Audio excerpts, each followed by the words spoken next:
Quick disclaimer before we begin, I still have more footage from my trip from the UK of the Festiniog and Welsh Highland Heritage Railway, but it'll take me a bit of time to edit that, so that'll be up at some point.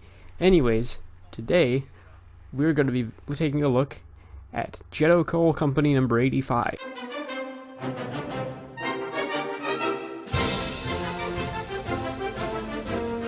The first rail lines were built by the Romans to carry coal on ruts.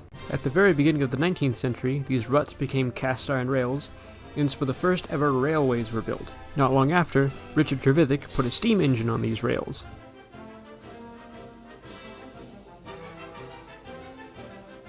Then, for about 20 years, coal mines was the only place you would see steam engines. Hence, the first painting of a steam engine ever was called the collier. And of course, the first long-distance railway to ever crawl its way out of a coal mine went from a coal mine to... yeah, I think you see where I'm going with this. So, coal mines and railways have been associated for a very long time. Eventually, though, tiny, specialized locomotives serviced mines and industries all across the world, such as the slate-hauling railways we saw in Wales, or in the case of one of my old friends, in a limestone quarry. And even the army was a big user of industrial locomotives. Practically any industry that wants to move a lot of material will need a locomotive. And this little locomotive, brought over by the Gramling family, is no exception. This was used in a coal mine in Pennsylvania. Although originally this was a contractor's engine, so it would run on portable rails and construction sites. Quite similar to the RAF engine we saw at Talyllyn, but a much more heavy-duty version. Number 85 was a standard Vulcan Iron Works locomotive and was ordered from a catalog, which I find quite interesting. Vulcan had a long history of building small industrial locomotives for all kinds of different users, including as far afield as Australia. Like a lot of industrial loco builders, you would order these things from a catalog, and you could pick from steam, diesel, and all kinds of different rail gauges. Anyways, let's go see number 85.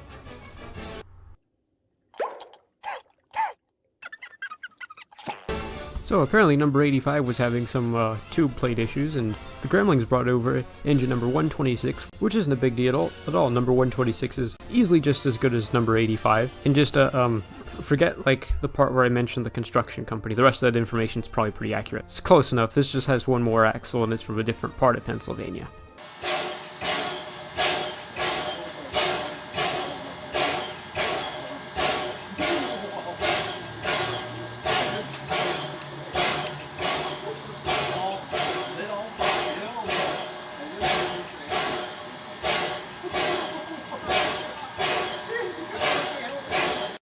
Each of the Gramling family locomotives has a name.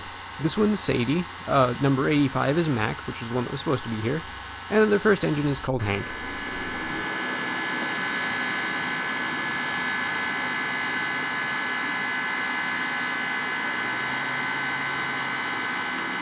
Of the three engines, Sadie is the largest, which is to say that she has 6 wheels as opposed to 4.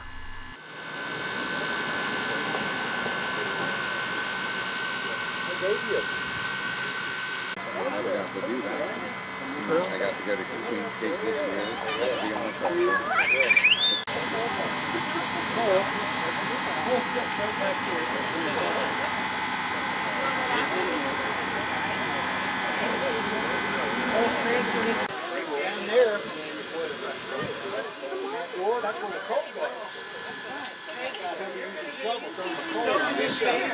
And here the fireman invited me up into the cab. Here we go. I can see little pins and glands in there. Oh boy. Right now. It's pretty dead right now. I've just kind of been letting that simmer down. Yeah. But, So is that a bituminous coal then? yeah. Yeah. Yep. It's cheap, it's easy, and it burns really hot. Oh yeah. So with this, one of these, it lights up as soon as you throw it in there. Oh geez. See what I'm saying? Oh yeah. As soon as it pops in. Yeah, I've fired traction engines on anthracite, and that's like, yeah, it doesn't make much smoke, but it's hard. Yeah. Turret shut off.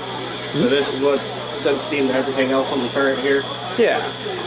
Injector for fireman side, injector for engineer side, blower valve, then all your engineer's controls are over here. Train brake, engine brake, throttle, whistle, sanding levers up here, your gauges up there. Oh boy, it's Henry Ford's house. Lebanon Station, which is where this is filmed, has this really interesting little signal box. It controls one signal and it looks kind of like something out of a Disney cartoon.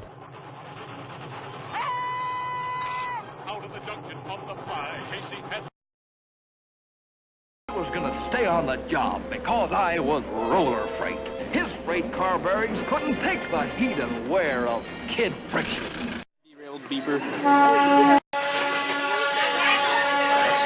Oh boy.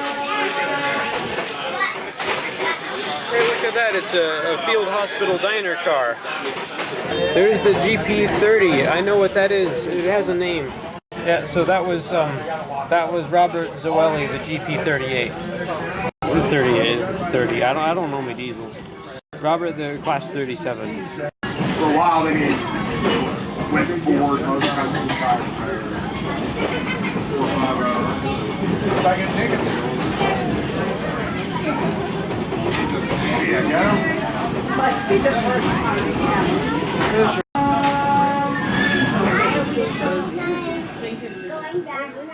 Here, the jazz music stopped as a car parked in front of us on the railroad crossing up ahead. Fortunately, we had a very torquey steam locomotive that was able to push the truck out of the way. I couldn't see it from here, so that's what I think happened.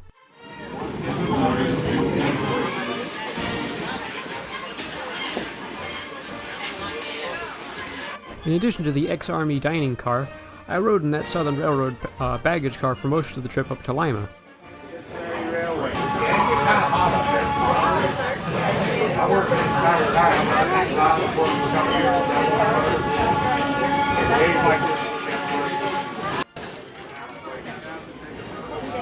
Also, the conductor gave me a hat.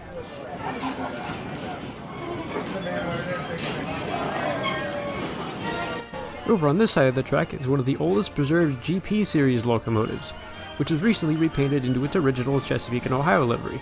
A very good looking diesel locomotive, I must say.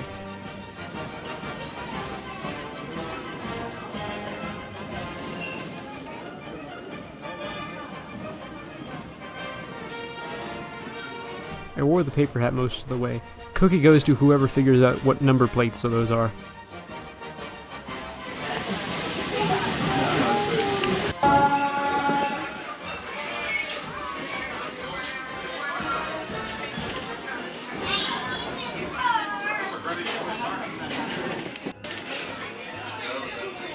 Howdy, y'all. As usual, when the Gramling locomotives come out, a lot of photographers came to get pictures of it going past. It was really nice. Do you want to look at the front now? You want to look at the front? Go. Go this way. This guy followed us the entire way. I don't know if he has a YouTube channel or if he's seen this, or how he feels about this, but there he is. He waved back, so he's a cool guy. Yeah, see, look at that. We're connecting right there.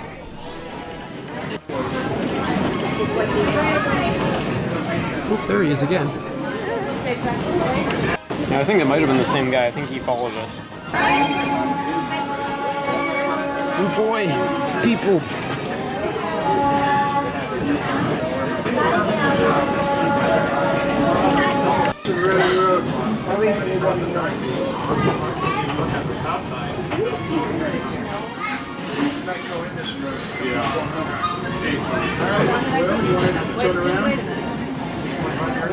In this scene here, I achieved enlightenment.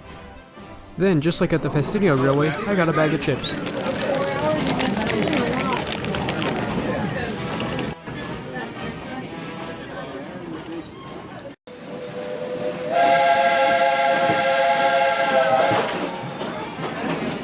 I also asked about this later, and apparently, Sadie is wearing the same whistle as Douglas and Camelot on my trip to UK.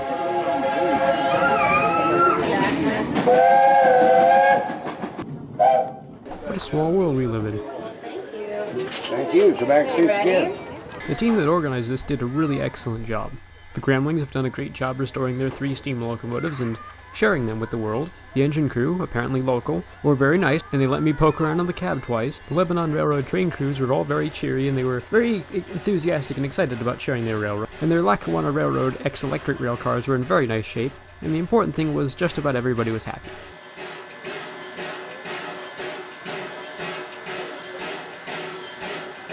If you had the money, you could also rent out this caboose and ride in it just behind the steam engine. This one originally belonged to the Detroit, Toledo, and Ironton, which was a railroad that Henry Ford owned at one point, and it had a mostly complete interior.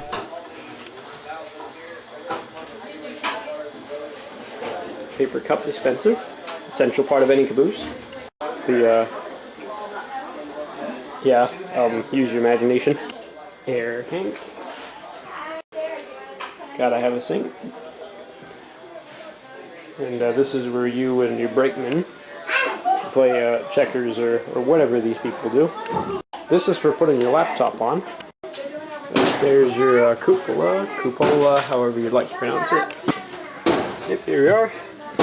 Standard aircraft seat belts, as per fitted to all cabooses. Gotta be safe around cabooses. There's the top of Sadie there. Don't mind them. And then this is around the other side of the cupola. I like that sliding window. This is just a nice little detail. There's your air pressure gauge. So you, the brakeman, conductor, whomever decides to sit up in the cupola, knows what's going on with the air brakes. The interior of this car is very well done. I love the restoration they've done on this. I love details like that.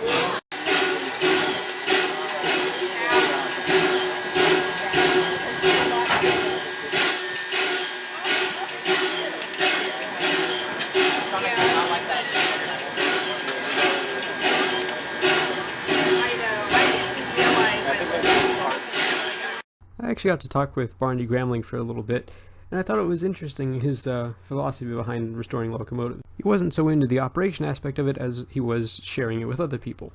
He also said it was a bit like Tom Sawyer painting the fence, where he was letting somebody else run the engine for him. Because while it technically was his engine, it wasn't his and only his engine.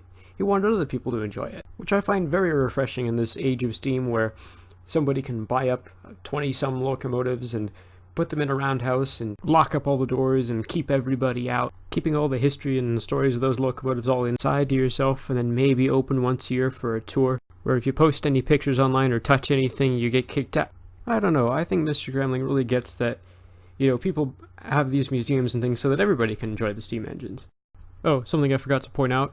At some point on the journey, Sadie's bell cord came off and was lost to the abyss. Does anybody have any tape out? I don't have any tape. Let me check.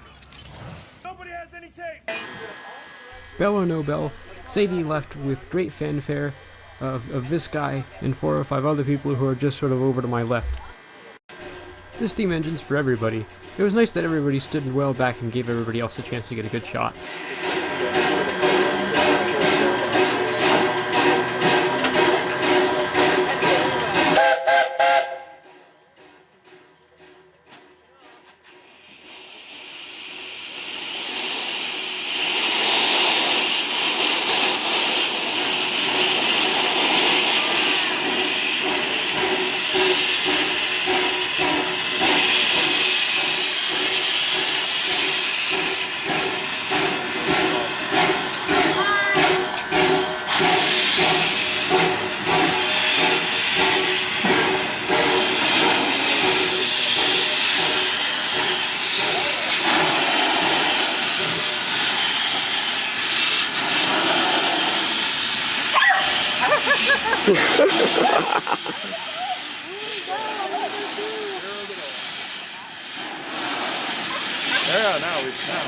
Hey, get out of the shot. Now he's pulling the speed.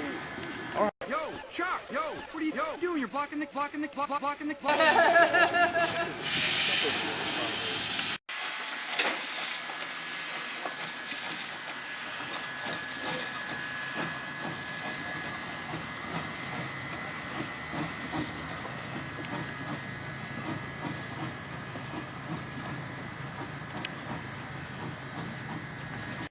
Just like old Grandpa Squarepants said, never run after a train.